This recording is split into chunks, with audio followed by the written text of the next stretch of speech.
Hi, everybody, and welcome to the Man Cave Chronicles. How the devil are you? Hopefully, you are okay. I know I've been away for a week. I didn't do the podcast last week, but ultimately that was just a little bit of burnout from my end. So from my end, that was behind in my end. Just a little bit of burnout. So I was just managing my burnout, managing my mental state. So and last week I just didn't feel like I could do it justice. So taking a cheeky break, but I have come back in vigorous. I don't know why I did that. Really embarrassing, actually. I'm going to take that back and go back into normal again then, because that was a bit fucking weird. Don't know why I did that. Just felt invigorated, felt the need, felt the mood. Hopefully you are okay though. Mental health, here we are. We are here to talk. I have got lots of notes to talk about, including some feedback that I've received. And it's interesting because the feedback I've received recently has allowed me to not express, but offer an insight into the neurodivergency world and how it really is interesting how they differentiate quite. So what we request for our mental strategy and what a neurotypical person will request for their sort of mental strategy, if you like, are completely different, but there's a real big crossover. But it's interesting how we look at these things.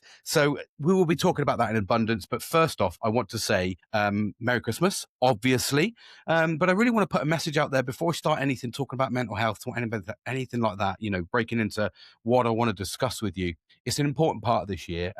I think for me, I want to kind of emphasize the point of being there for people at this time of year. Christmas always seems like it's a celebrated time, and it is absolutely celebrated, especially if you're religious in any way, shape or form. It will link into the religion side of things, Christianity, all that sort of stuff. I'm not a religious person, so I'm not even going to go down any religion discussion or debate because I'm not. I've been absolute hypocrite if I commented on it. But however, I was, I am a Christian by birth, in that sense that, I was born into Christianity. So I understand the parameters around Christmas, Easter, all those that doesn't make sense, all those big celebratory periods for a religion. And Christmas is one of those. But we have shrouded Christmas in, in gift giving, celebrations, drinks, parties. It's a festive period, isn't it?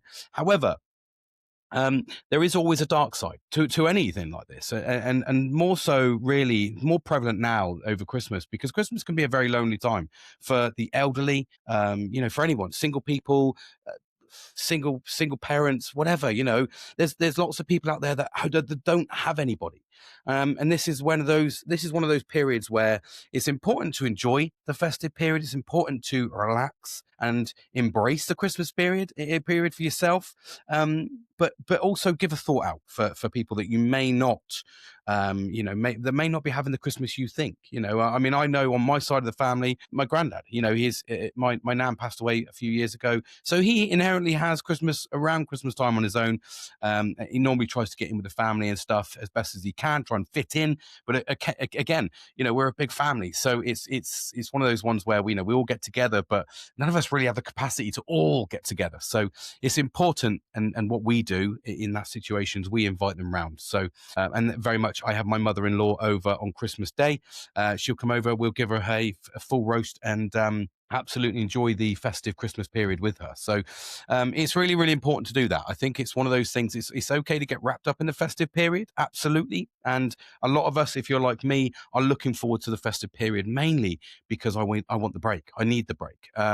This year has been arduous at best, really, to be fair. It has been relentless, and I definitely need the mental break. I know, as I've encroached into that period of the Christmas period, it's a lot of periods here, and I'm not a woman, so I don't know what's going on here. I need to calm down with my word language here. But yeah, I've been looking forward to it mainly just to shut down, just literally shut down. That's what I'm hoping to do. Get rid of some of the bags under my eyes and give myself a little bit of a mental break. It's really, really important that we do that. But at the same time, acknowledging that Christmas can be a difficult time for some people. I've lost people at this time of year. I have a very, very a sad story that was told to me. And I say a sad story that was told to me, a sad occasion that was told to me, where one of my friends from school had committed suicide on Christmas Day. that was a horrendous time. And do you know what? He was 32, had his life in front of him. This is where my foundation really, my core comes in. This is the bit that always grips a bit in my heart, you know? He had everything in front of him. He passed his electrician's qualification. He'd been offered a job in Germany. He had basically his whole future in front of him, and he was on good money. He was ready to buy a house. But do you know what? It was the thing that made him over the edge.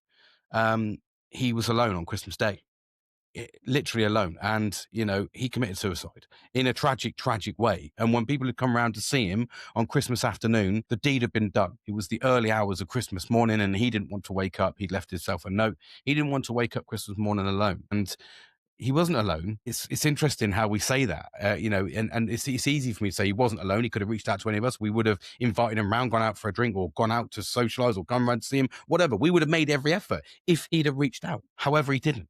But it wasn't friends that he wanted. He wanted a girlfriend. He wanted someone to wake up. He wanted someone to spend his money and time with. And he was a good looking chap. He just didn't he was one of the unlucky ones. He's one of those ones that hadn't found it yet. Whether he hadn't stretched his arms, you know, enough to reach out, or whether he wasn't. I don't know. I don't know the background behind it, but I do know that the letter was absolutely empowering in terms of trying to get the you know, the whole say of mental health, men's mental health, especially for me. I'm passionate about it because I always say that, you know, I'm always linked to the suicide rates, and men do have a bad time.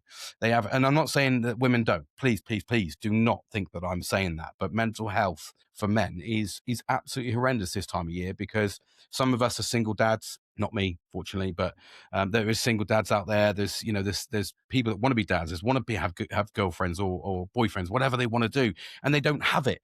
And this is where Christmas can become a bit of a sad time.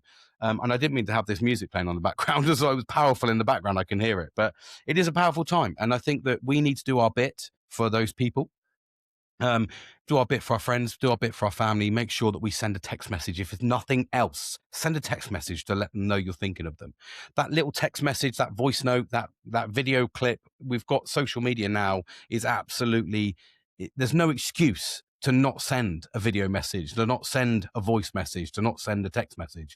I love sending video messages because I think it gives a picture of me, my facial expressions, and how I'm dealing with the day, and how I am, and how I'm coming across, and it adds a little bit more. So please try and make that effort this year to reach out and make sure that people are known.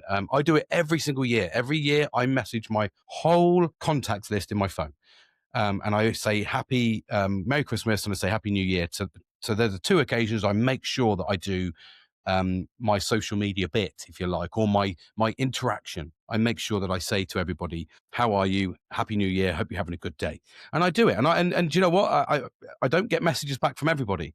However, that does feed into a little bit of I'll do it for so long, or I'll do it so many times, and then I remove you from my contract list. And that's not because I'm being difficult. It's because obviously we don't have that interaction, or that that kind of exchange as friendships. So I like to keep my friendship group current, so that it basically, I get that thing back, because at the end of the day I want that dopamine back as well. I want people to say, "Hope you're having a nice day," and that's the collaboration piece. So it's really interesting, and that's quite a strong message I want to start off with, really, because it can be a difficult time. It really, really can be. And that one text message, I mean, I remember even when I've got a family behind me, and I've got friends that are close to me, I've still struggled. You know, this for me is this is the worst time for me. Normally, we've got seasonal affect disorder cutting in for a lot of people now. We've had a lot of rain. We've had a lot of darkness. We've had a lot of, the darkness inherently makes us a bit recluse, makes us introverted. Even if we're extroverted, we feel like we're introverted. And then we try to get past that. But we also acknowledge the older we get into this sort of, into the generations, more people are doing things with their own families. So we don't have that freedom to go and get that. Please, please, please take a message, if anything, from this podcast today. Take a message to reach out to those people, even if your friends or loved ones, even if they're people you message all the time. Just make sure that you routinely send that message. Make it a little bit special this year. Maybe make a video message to that person and say, "Hi, how are you doing?" Because although you can't be there, a video message is one of the most powerful tools you can give. So a cheeky video message saying Happy New Year, or Happy Christmas, or how are you doing this Christmas, it will make that person feel amazing. I know it will. I know it will, because every time I send a video message to any of my friends or any of my family, they love it, because it's, they get to see me, and you get to bring a bit of your spirit out as well. If you're texting, you're kind of like, I don't know. It's not as powerful. It's not as powerful. So rest assured, I'm giving you a life experience there. Get a video message out to those friends and loved ones. Let's break into this podcast anyway. So hopefully that has started us off well. Hopefully, got ourselves sorted up. We're in Christmas now. We're close to the breakup. Everybody's sat there and, the final hours just going, oh, come on, let me get down to the final minutes. The first thing I want to talk about, though, really is, and I wrote this down as a note, really, because I received some, and it's about my previous podcast, actually. And I received some feedback about it. I'm just going to move this around a little bit. I received some feedback about it, and it was negative feedback. It was absolutely negative feedback. I didn't react to it. However, what it did is it gave me something to talk about in a real positive way. So I mentioned last time in one of my podcasts how it's really empowering for a neurodivergent person to receive compliments, to receive that validation. And I think it's fundamentally imperative that you do that for a neurodivergent person, because we don't have the same emotions as a neurotypical person. We don't have the same thought processes. We're not linear thinkers. We're very holistical. We're very diverse in how we think about things. We approach things 9 times out of 10 differently to most people.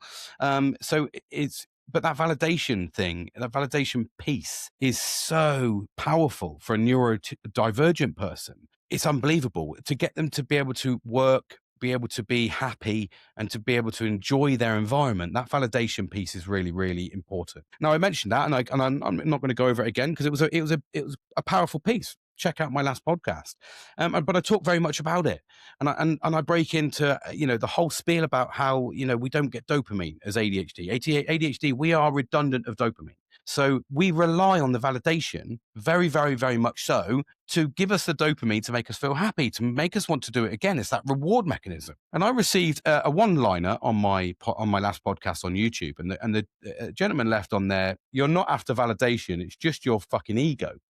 Literally like that. And I went, okay, right, stop and pause. I'm not going to react to this, but let me see where he's coming from. And it's very hard for me to think that, because I think what makes me tick and what makes me move along confidently. And I like the validation piece. So the validation piece makes me know that I'm doing the right thing, because I don't know if I'm doing the right thing. I can do everything to a standard. I can do everything to what I believe is right, but I need that validation. I need that. Yes, you are on the right path. Keep going. That sort of validation piece. But I can also see exactly where he came from. And from a neurotypical stance, that would be very egotistical. You'd be like, oh, I want you all to praise me, make me feel amazing, make me feel so good. Blow up my ego. And you know what? I can see how me asking for that was an egotistical thing. I can see, because a neurotypical person won't see that. They would just go, oh, fucking hell, fucking James over there, he wants fucking validation for everything he does, mate, fucking egotistical prick. And I can understand that from an external point of view. I can see how that is a natural negative result of me asking for that validation. However, I'm not an egotistical person, and I don't rely on being boosted egotistically in any way, shape, or form.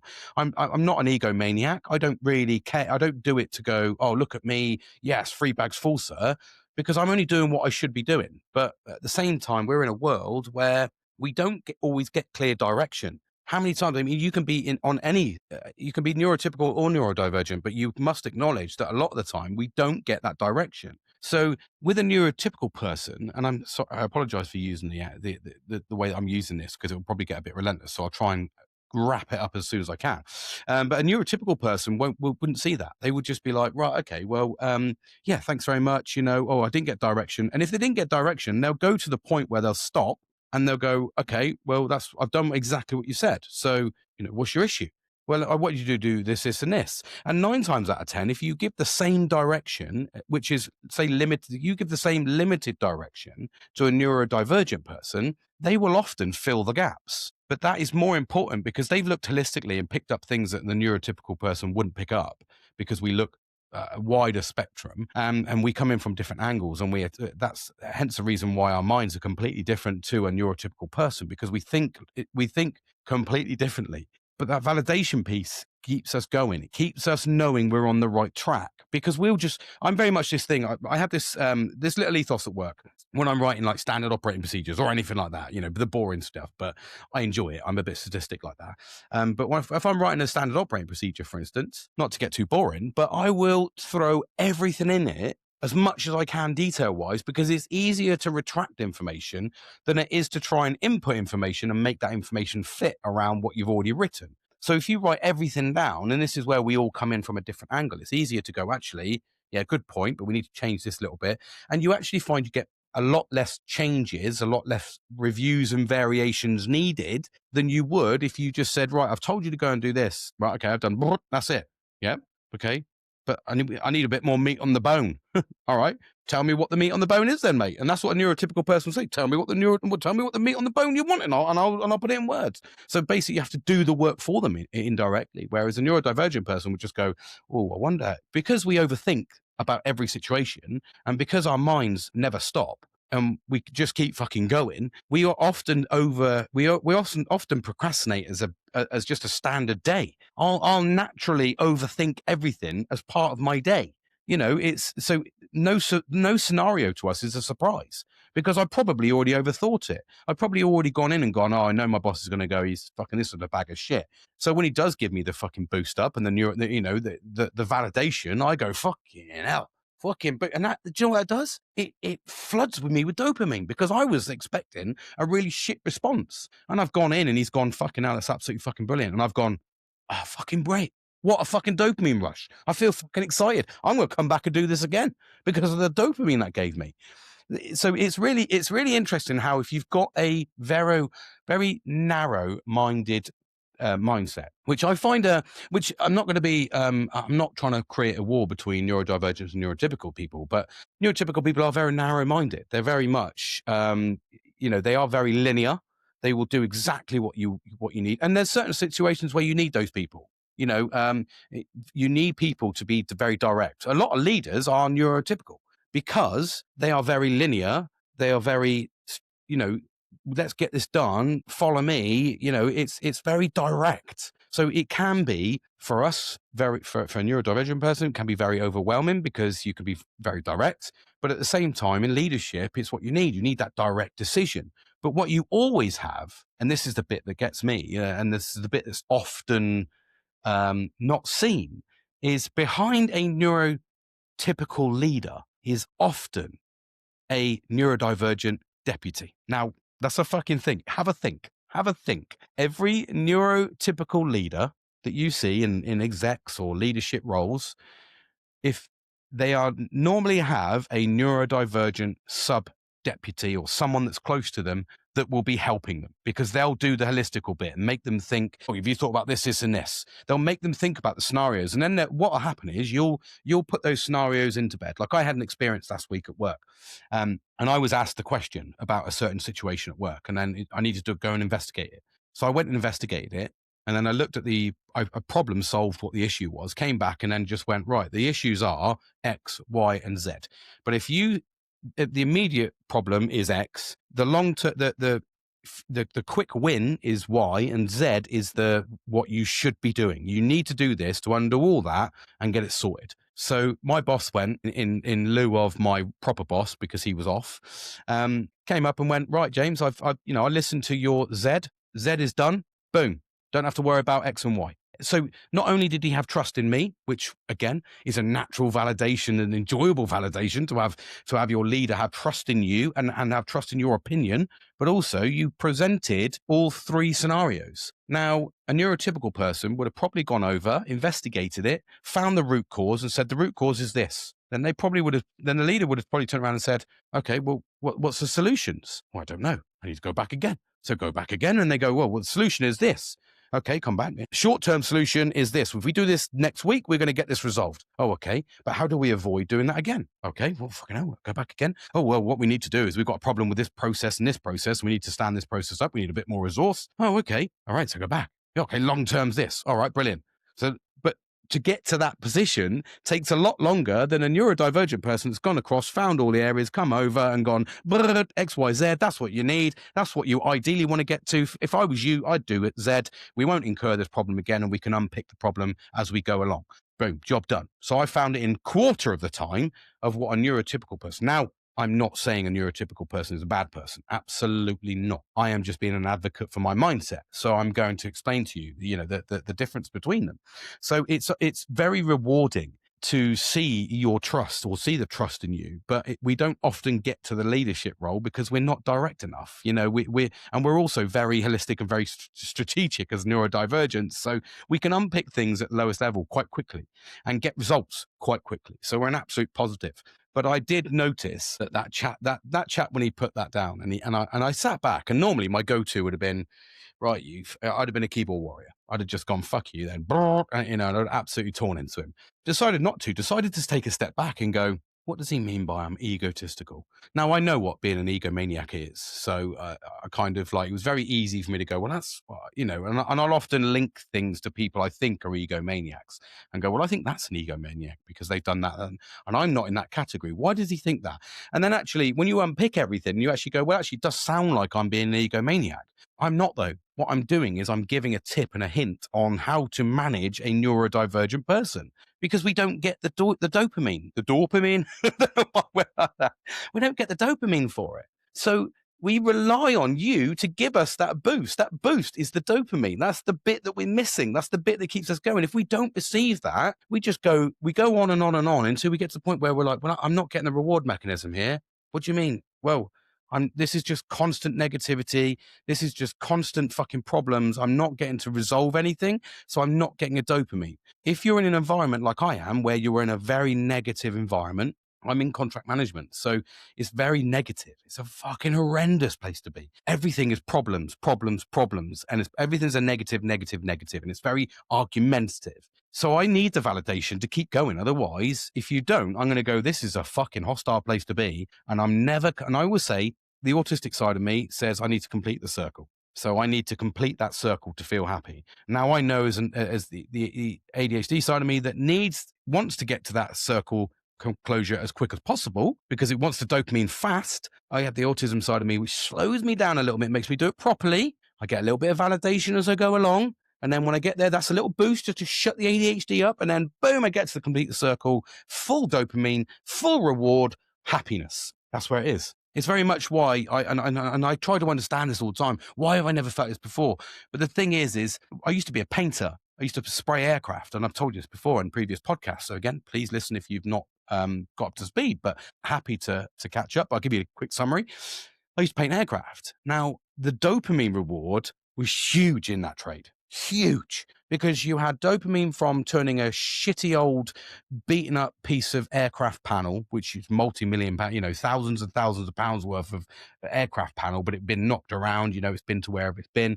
And you got to restore it to pristine condition, like brand new. So you got the dopamine reward of turning something shit into something amazing, and then getting the reward when the person collected it and went, fucking hell. Especially if you were adding lacquer and gloss on things, you could really make it pop. So you had a constant, every single week, you had a dopamine hit, every single week. It was routine, but, and I enjoyed the routineness. But I got the dopamine reward so confidently and so routinely that I was in a happy place. I haven't been that happy for a long time because I don't get that dopamine reward. So again, this is very much so why I'm acknowledging what I need and what you need to keep yourself going if you're in an environment where you're in a negative environment. If you're in a place where there's a lot of negativity, especially if you've got a toxic work, I'm not saying mine is, but if you've got a toxic work group or a toxic environment, that's going to knock you down, and you're not going to find the positivity in things. So you really need to look at that. That's your first port of call is that validation, is that getting that dopamine reward from something. But like I say, it's interesting how that feedback straight away come back, you're a fucking egomaniac. I'm like, okay, mate, I can see where you got that from, but it's just not the case. I'm not here to boost myself up. I don't get no gratification out of it other than positivity and reinforcement that I'm doing the right job. I'm doing what I need to do to get things done properly. So that for me is the reward I need. That's the the validation piece that I absolutely need. So it's interesting though, like I say, that's a prime example of a neurodivergent versus a neurotypical person. And it's very easy to see how it's hard for a neurotypical person to acknowledge a neurodivergent person. And also, it's very hard for a neurodivergent person to speak up about what they need. Because you would, if you could imagine, I went up to my fucking leader who was a neurotypical person and I said to him, yeah, mate, I need validation, buddy. I need you to just tell me I'm doing a good job. Literally look at me and go, what the fuck are you talking about, mate? Do your job. I've been there. Like I say, I've got most of my leaders have been neurotypical. They just fucking get on with it. So you do. So you get on with it. And that's not the way to boost that person. I know it isn't because I've been there and I've gone, oh fuck, I'm gonna have to make my dopamine somewhere else. And that's where you rely on that dopamine from other areas, other sources, whatever it may be. It's really interesting to sort of understand that. And that's the bit that sometimes as a neurodivergent person, I'm afraid to ask for, because I don't want to be seen as an egomaniac. What I do want to do is know I'm doing something right, because again, I have a deficit in my brain through dopamine. So I don't get that reward. I do not get the reward mechanism that you all get. Hence the reason why I've got loads of fucking stuff around me, loads of different hobbies, because I've tried it and gone, okay, that was brilliant. Or I've tried it and it's gone, fucking hell, it's going to take me weeks to learn this. Nah, not interested in that, mate. Fucking throw it in the side. It's like for me, I went fishing 2 months ago, didn't catch a fucking thing all weekend. I got no dopamine for it. And I'm not going to do this at all till next year because, and I literally threw it in the shed. I got it all out, cleaned it all up, and I threw it all in a mess because I didn't get the reward from it. I was going to think, I wonder what it was. Sorry, I thought someone was banging at the door then. But yeah, so I didn't get the dopamine reward from it. So I threw it in the fucking side. And that's the problem, is that's what happens. So it's really, really important that number one, we try our hardest to understand the differences in a neurotypical person and neurodivergent person, because they may seem like they're the same things on face value, but 9 times out of 10, they're not. They are not the same thing. I don't need to be told I'm doing a good job for the same reason as someone in a neurotypical person needs to be told they're doing a good job. You can often say that if someone says I'm doing a good job, I say, thank you so much. You're amazing too. But if you say that to a neurotypical person, you're doing a fucking great job, they'll probably go, yeah, right, weirdo. Do you know what I mean? Because they don't have the same thing. Because they probably go, they'll probably respond with, yeah, I know. You know what I mean? Because they'll probably think, yeah, I know I've done a good job. You don't need to reward them because they've been rewarded for doing their own job. So it's so important to understand the demarcation between how those brains work. And do you know what? It draws me in nicely, actually, because I was feeling a little bit delicate yesterday because I'd had a drink on Friday, and I went out, Christmas party, had a bit of a good time.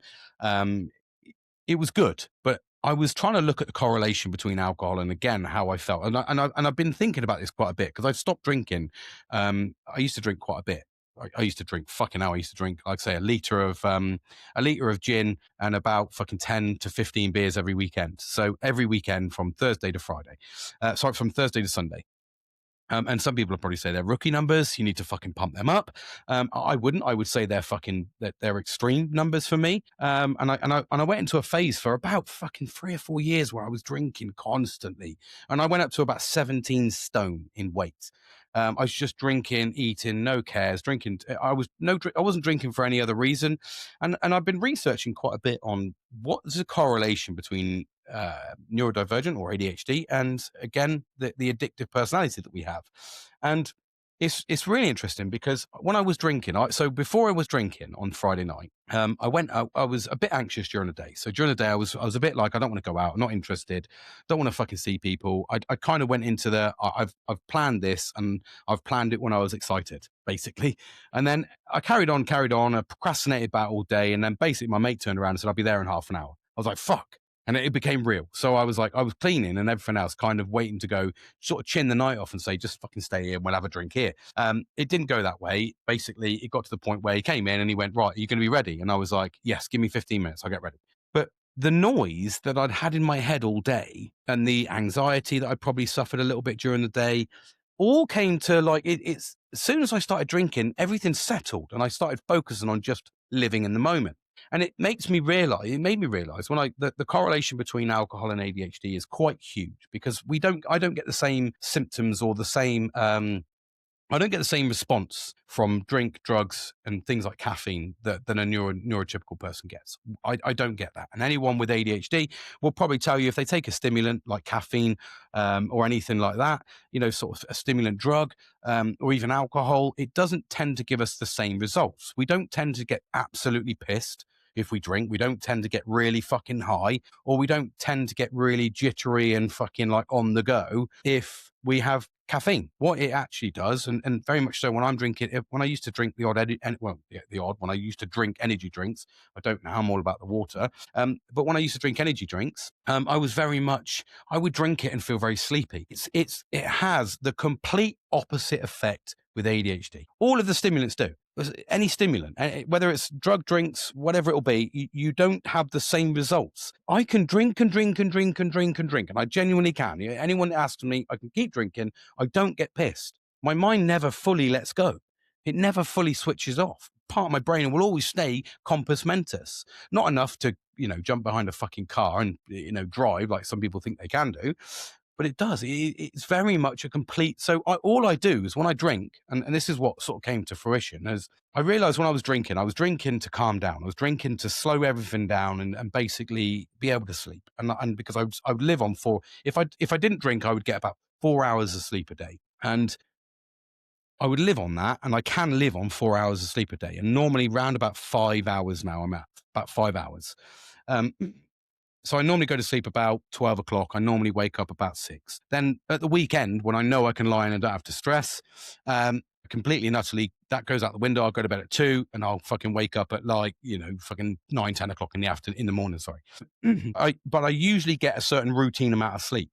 But I was drinking to get to that point because I would be often sat there when I didn't drink, and I'd be sat in my bed just like doom scrolling for fucking hours. I wouldn't switch off. Then go on to Amazon and buy things, or I'd go onto eBay and I'd be fucking buying stuff on eBay, and then I'd wake up and I'd be like, what the fuck have I done? And that's the spiral out of control. So I used to drink to suppress all that. I used to drink to calm my brain down and go to sleep. Often the same with drugs. If you did drugs, it would often have a different effect. It doesn't have a similar effect as a neurotypical person.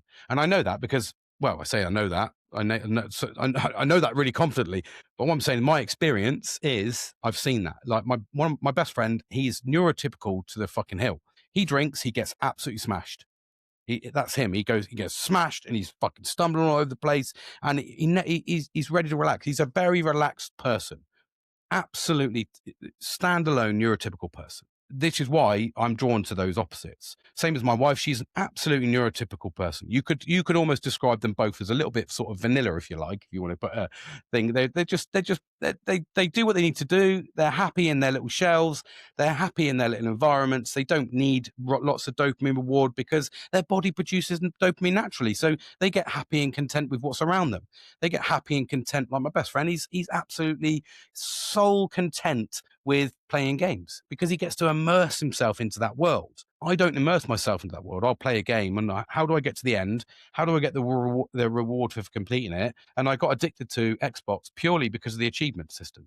That's the only reason why. If you ask me now, like if you were going to, I'm a big gamer, but if you ask me now, why did you choose PC or why did you originally choose PC? Well, I originally chose PC because the reward for me there was getting to number 3 in the world. So that was a huge fucking reward. And then I got rid of it because I had to be a fucking dad and I had to switch on because I had a big addiction to it. Then I switched to consoles. But why did you choose PlayStation over fucking Xbox? Well, at the time when I first started, didn't have the achievement system on PlayStation. Not the same way as Xbox did. So I used to get the only addiction for me playing games was, can I get the achievement? And the first thing I do when I load a game up is go straight to the achievements and I look at how easy they are. What do I need to do? If I play Call of Duty, I'm like jumping on going, right, what do I need to do on this level to get the achievements? I'm not interested in the gameplay. I played Battlefield 6. If you ask me about the fucking actual gameplay, I haven't got a clue. Have you done every achievement for every level? Yeah. Because I might have needed to go through it on, just using fucking pistols only. That's easy. I've just done that. So I don't play something for the immersion. I don't drink for the immersion. I drink to calm my brain down. I play games because I want the achievement. I want the ping. I want the reward. And it's so interesting that how people with ADHD, and a neurotypical person, to understand someone with ADHD is very hard because I would love to. If I was to ask for something. If you said to me, apart from obviously being a millionaire and all that, what could I? I would happy. I would happily be. I would happily have my reward mechanism natural. That would be a wish for me to not have to seek that reward, because it is relentlessly exhausting to constantly try and find reward. And you often find, for me, like as I've said before in previous podcasts, for me, my reward is being like a bit of a child. So I'll walk around work and someone's talking about sex, I'm like fucking excited. I'm like, whoa, what do you mean? Hey! Like a child, like an absolute child. But it fucking excites me. So I'm just like, what are we doing? Oh yeah, no, I start coming out with stories, and then they get wildly outrageous, and everyone goes, "Fucking hell, James, you've really crossed the line now, mate. You can't say that." So, but that's just my brain. And then when you get me to a hyperfixated area, or a situation where I've got a dopamine and serotonin happening, and I'm excited, and you get me in that excitable bubble, the filter drops. The mask just comes, it like fucking falls off. It's like an ejector sheet, like ding ding, click, and I'm like fucking way, and it's literally like that. It's absolutely mental. And then someone will go, "You can't fucking say that," and then instantly, bleh, I fucking got to close down now. And then I get like rejection sensitivity disorder. Because I'll sit there and go, "Fuck, I've really upset him. Have I upset him? What have I said? Have I upset her? Have I said something?" It's really weird. Like so we had this thing. I'm going to give you a prime example of my brain set. On Friday, where I got myself into fucking, but not in trouble because that's the wrong word, but I upset somebody and I didn't mean to. I was having a drink, and then my old colleagues were with me, and from my old employment. And they were sat there and they were having a bit of a laugh. And then it got to the sort of the end of the night. And one of the women on the table with us, she was sat sort of opposite, if you like, was sat there. She was tired. Anyway, she was yawning. And as she was yawning, I fucking went, "Wee!" I went, "Oh," right in her fucking mouth. And she went, "Fucking whoa." She went, like, literally jumped back. And I was like, "Oh, I'm so sorry. I saw you yawning." And I was like, "Wee, fuck off, stop yawning. We're having a fucking large one here." And I thought it was a bit of a laugh. And I sort of kind of, I got a bit of dopamine because it got a bit of a reaction. It got a bit of a laugh. And she was like, "Fuck are you doing, you loony?" And she took it on jest. So I was like, "Oh, okay then." So I got a bit of a fucking opener here. I can have a bit of fun. Way. And then we were next time round. And this is when I got in trouble. She was sat down. She did it again about fucking 20 minutes, half an hour later. And as I went in, she saw the fucking finger coming towards her, which is not a small finger. Look at that badger. And then went to shut, but I stabbed her lip into her fucking tooth with my nail. And she was like, and you could see she was pissed. And I was like, "I am so fucking sorry. I am so sorry." But my intrusive thought just went, "It was funny last time, James. Let's make everyone laugh. I want to laugh." It wasn't a fucking laugh. So it's really, really like it's so hard to manage. And this is the difficulty. This is the bit where people say, "James, you shouldn't do this. You shouldn't do that." And I'm like, you try and tell me. That's my brain. My brain is saying it's an intrusive thought. Or my brain is, I don't have a filter.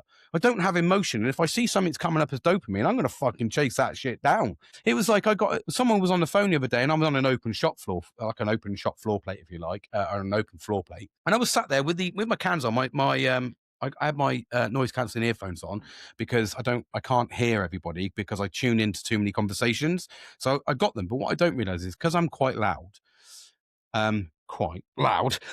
basically, because I'm quite loud. I was trying to accentuate the point there. I know I'm loud.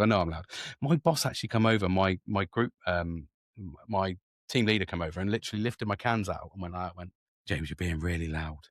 And I was just having a work conversation, but I didn't realize because I can't hear that, I'm trying to hear my voice through it, which is often where I get loud on this one because I'm trying to hear my voice through things. And it's a really hard thing to try and sort of get that balance. And then as the conversation gets excited, and it may be someone's on the other side of the phone who's in a private environment, say, or they're working from home. So they've got a little bit more free speech on what they can say.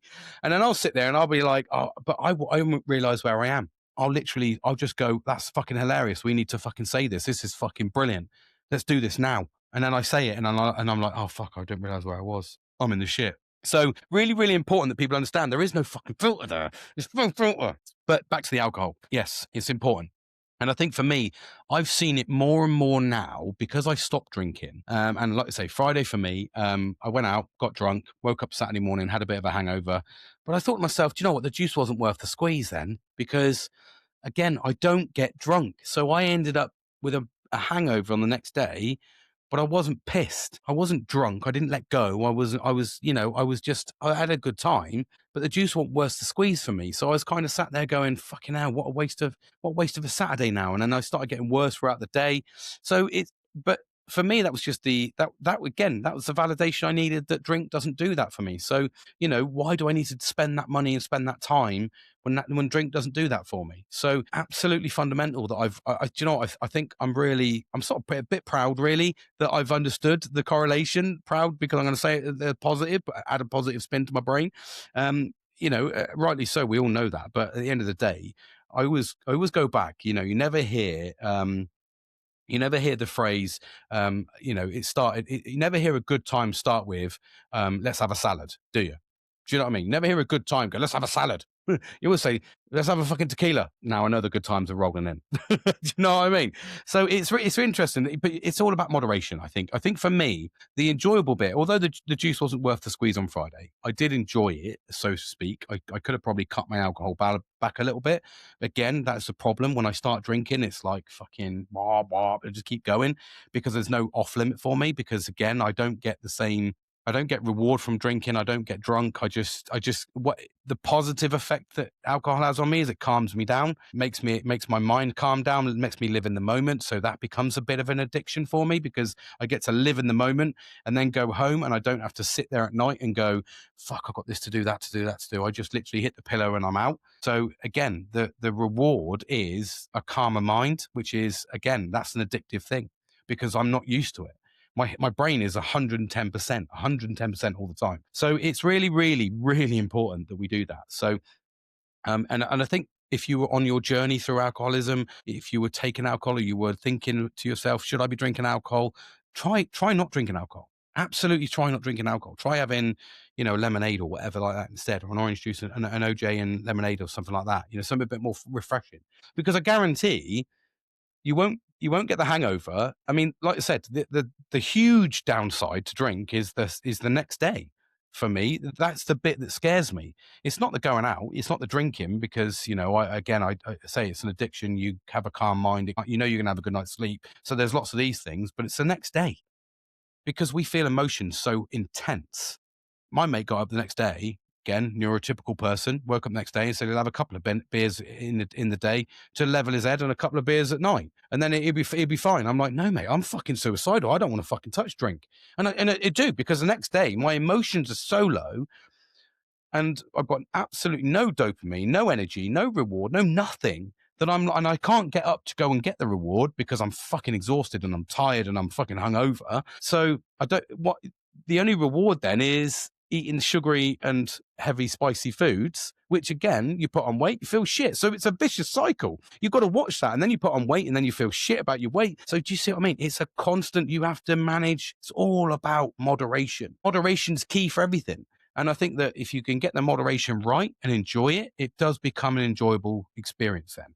If you know, like, right, okay, I'm going to have a couple of beers and stop. Yeah, that's fine. Do that then. And don't keep going, or whatever you need to do. Or make sure that you drink enough water. Make sure you have enough water in between. Keep yourself hydrated. Keep that mindset sharp. That's so important. So important. And I've got another topic to talk about, actually, because I'm on a bit of a tangent here because I've written so much down because I only missed a week.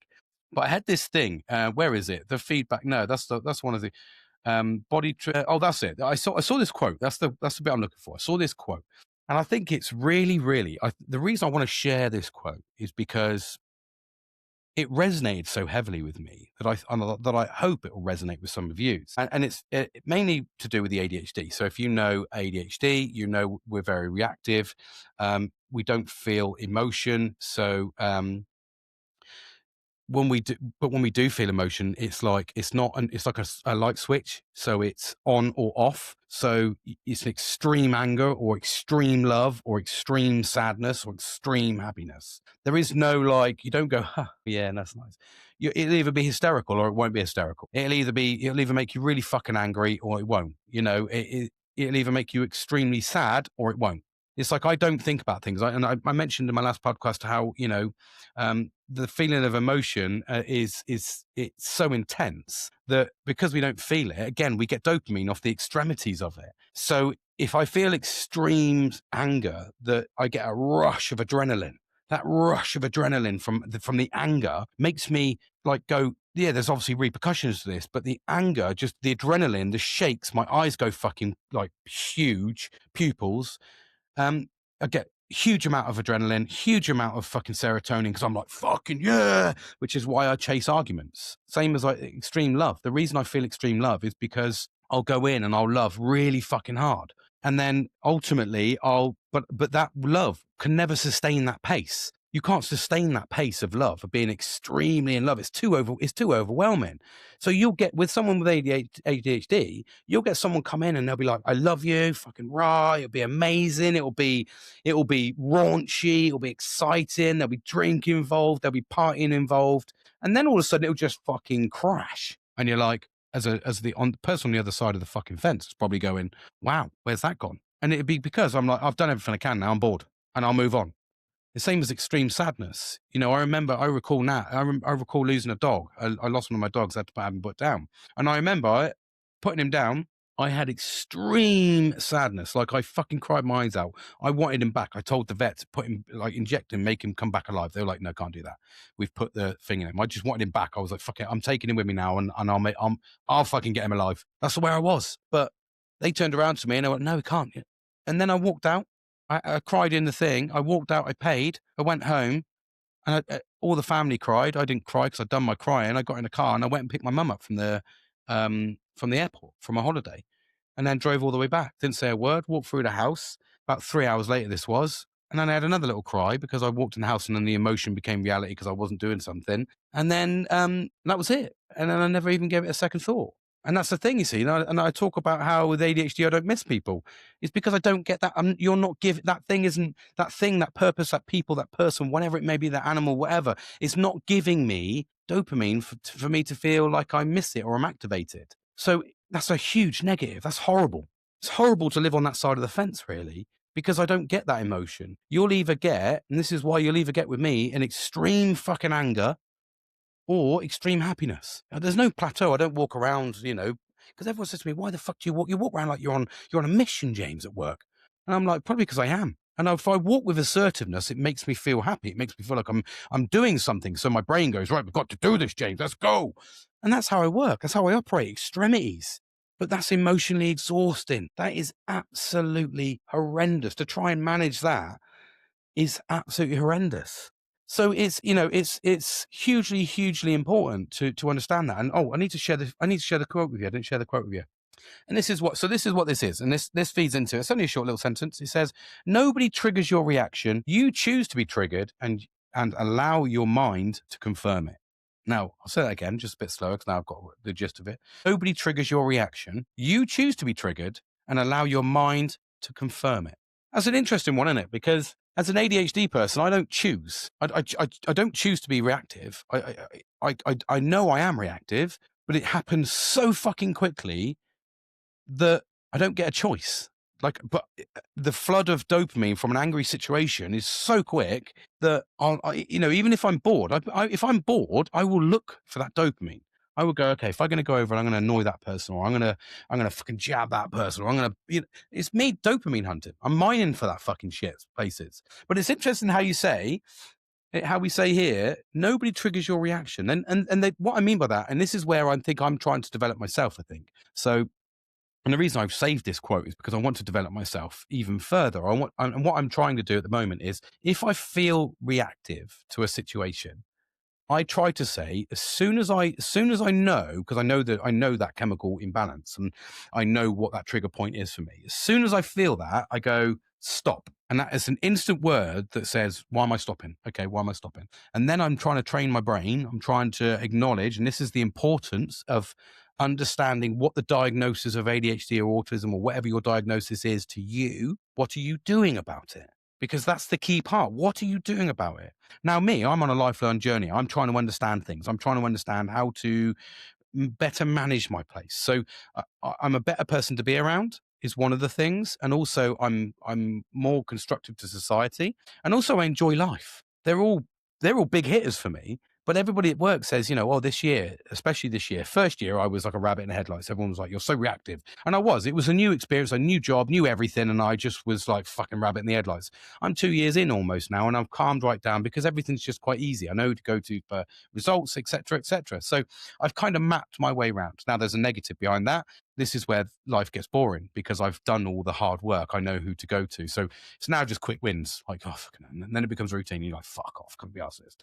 But it's interesting how they say, like, your body chooses reaction. So I'm trying to stop my reaction. So I'm trying to say stop and then question myself, why are you reacting? Because that's important. Because if you've got ADHD, you don't often question. I say the easiest way to describe ADHD is an American with a gun. Okay, that's the easiest way. Bang bang. I'll ask questions fucking later. It's my amendment right, whatever it is, because that's the way it is. It's the easiest. Or if I'm gonna articulate it in a relatable way for London, it's probably like stab. It'll be. I'll ask questions later. So that is the easiest way to describe ADHD.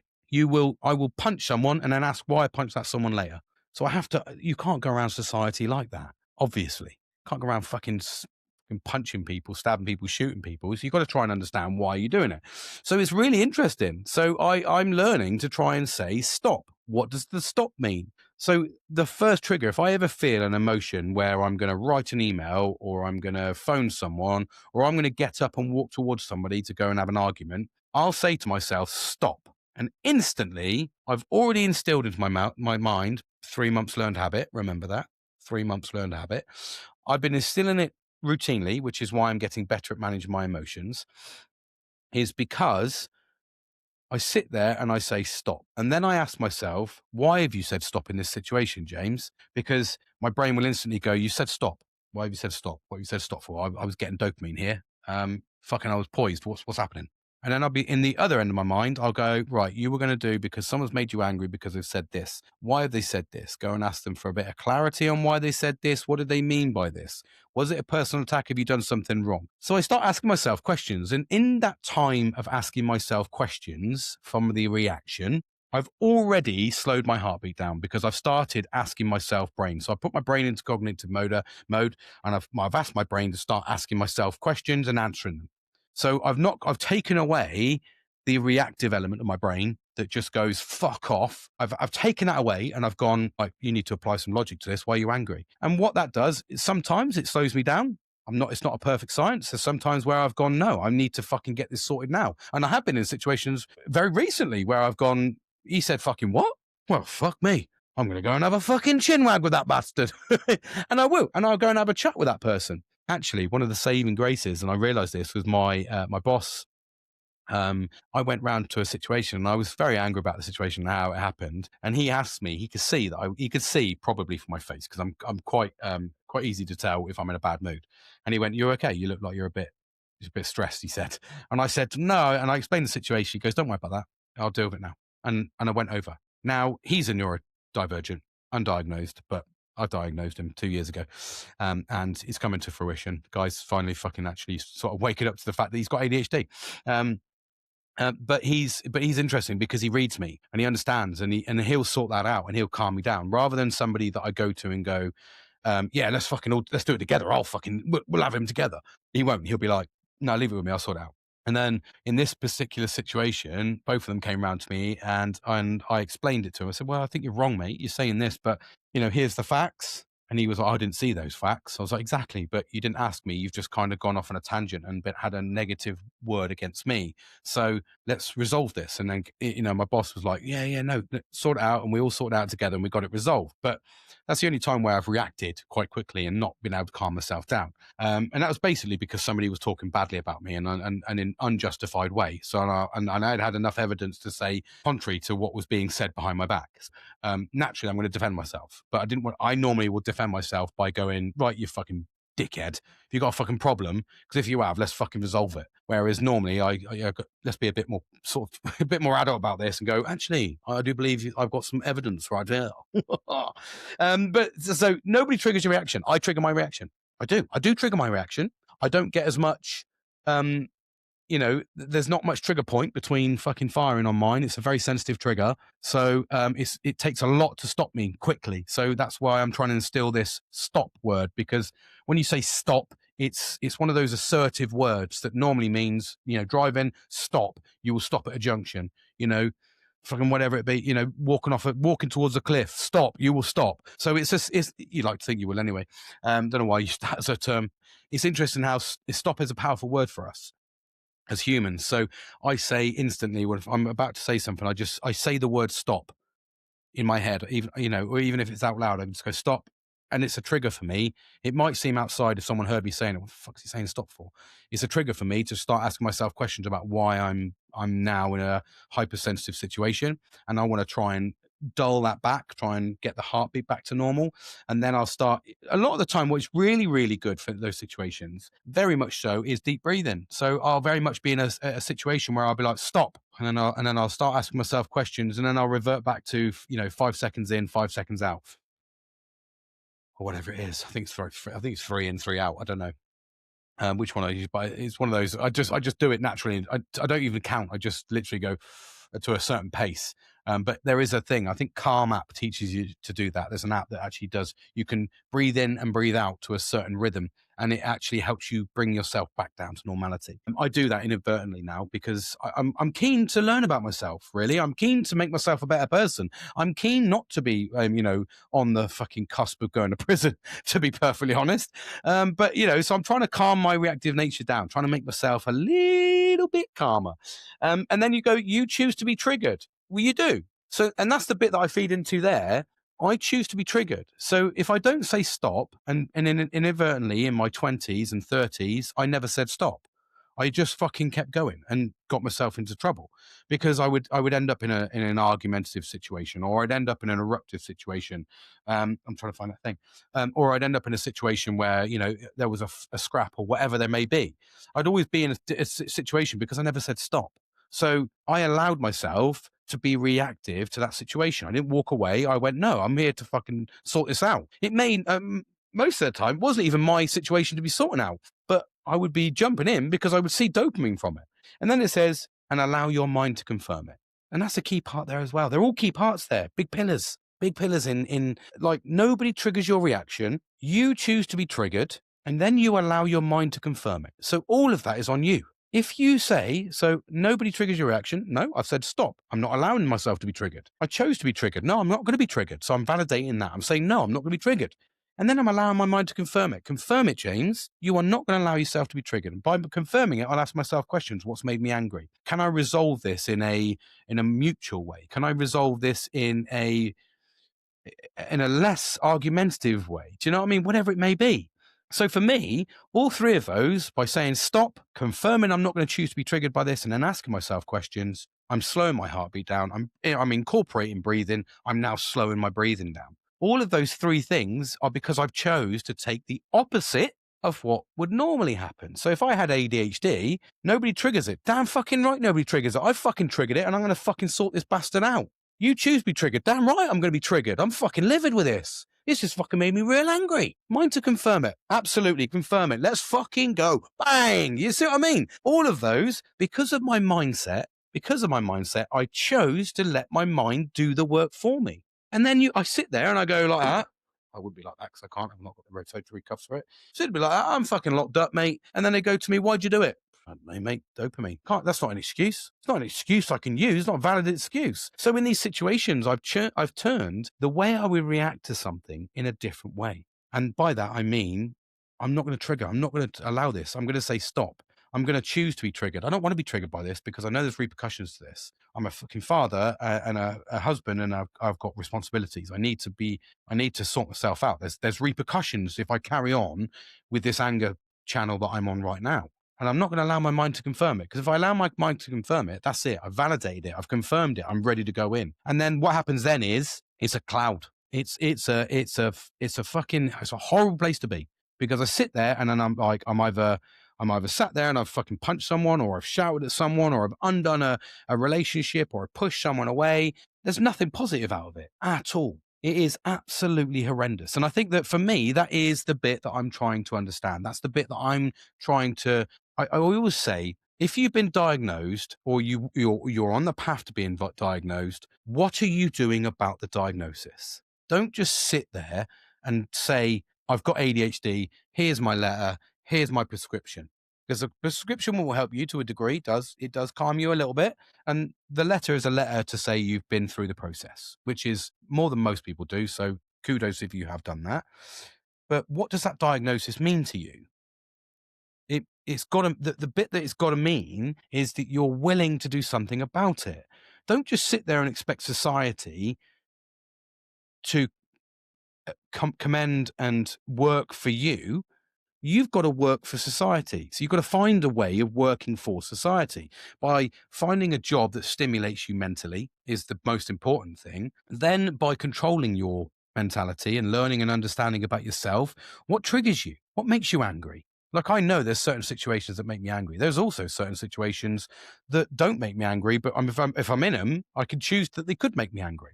I can also look for a situation to make me angry because I need the dopamine. So all of these things are about learning and adapting my own mindset and being in the moment and understanding myself so I can be adaptive and actually not fit into society, because I'm never going to fit into society. I'm a square peg in a round hole, 100%. But do you know what? I like that. I do. I like being different. It's we can all be that similar person, but at the same time, I have to acknowledge, to be different, I need to channel that difference. I need to hone in on my skills. I need to hone in what makes me happy. I need to hone in on what triggers me. Like, I know noise triggers me. I know people trigger me. I hate being around noise. I hate being around people. I don't really like fucking people, to be honest. And that's a weird word when you say it like that. I don't really like fucking people. Say it in different words. I don't really like, what's the word I'm going to put this? I don't really like fucking people.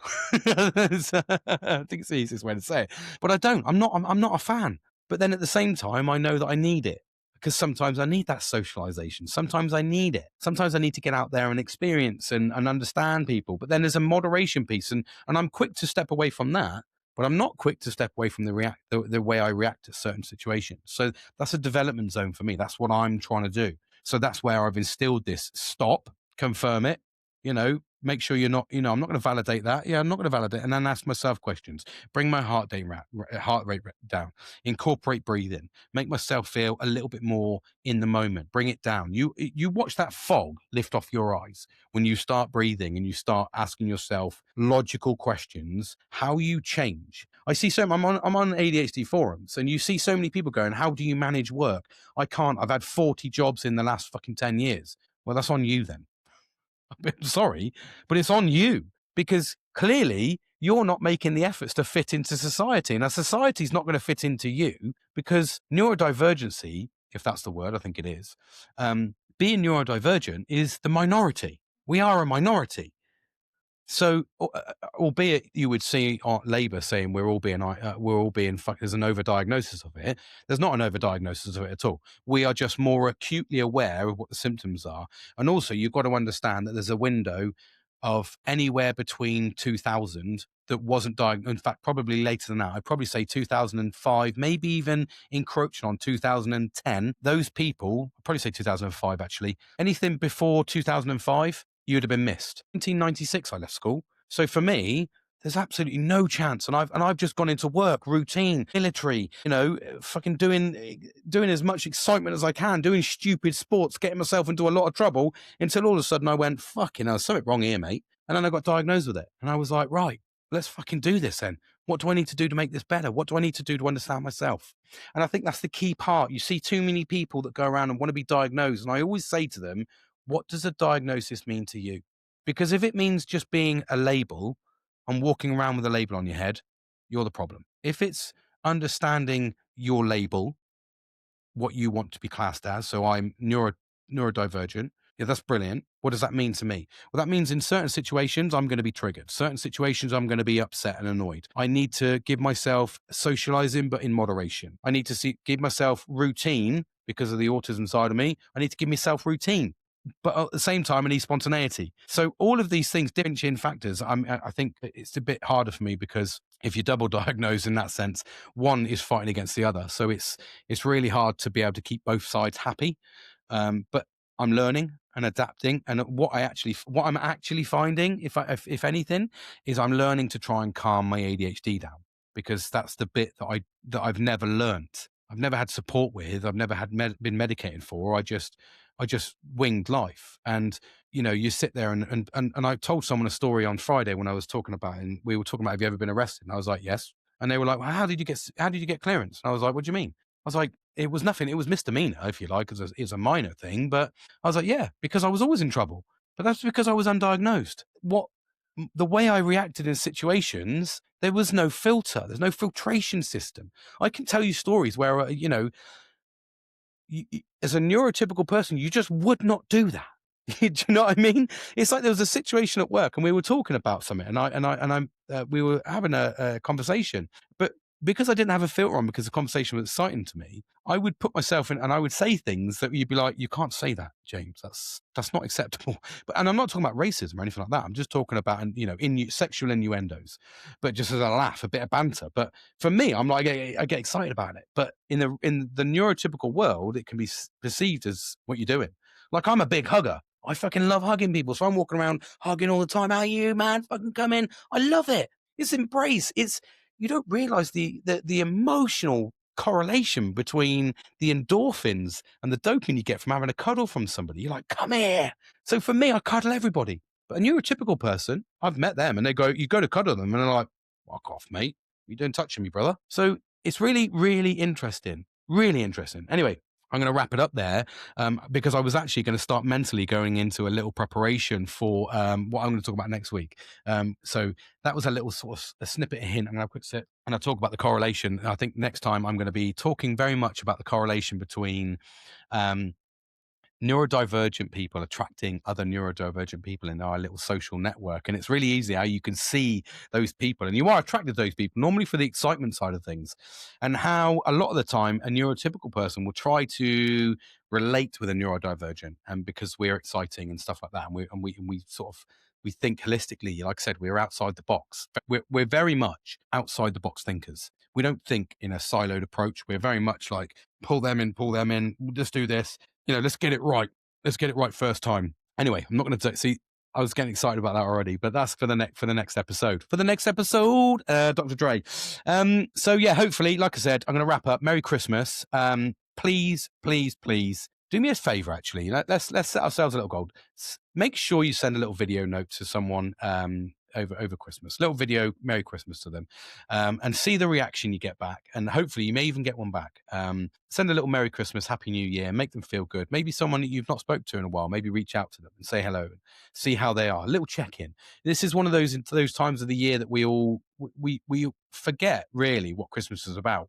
And Christmas is inherently about getting us all together. It's a big feast. It's about gift giving to a degree, although that wasn't a thingy part of it. But that it's not about receiving gifts either. It's about giving gifts. We're all going through difficult times. Everybody is at some point in their life, or the way the world is at the moment is difficult. It's horrendous. So it's really important that we boost each other up and we look after each other. Okay, so let's do that this year. Let's make sure that we are going to do that. Let's send a little video note. Merry Christmas to you. I hope you have an amazing Christmas. I'm going to do a couple of podcasts over Christmas to make sure that I'm still here, and ultimately reach out to you. And like I say, some good content coming up in the next podcast. So hopefully you'll tune in. Take care, everybody, and I'll speak to you all soon.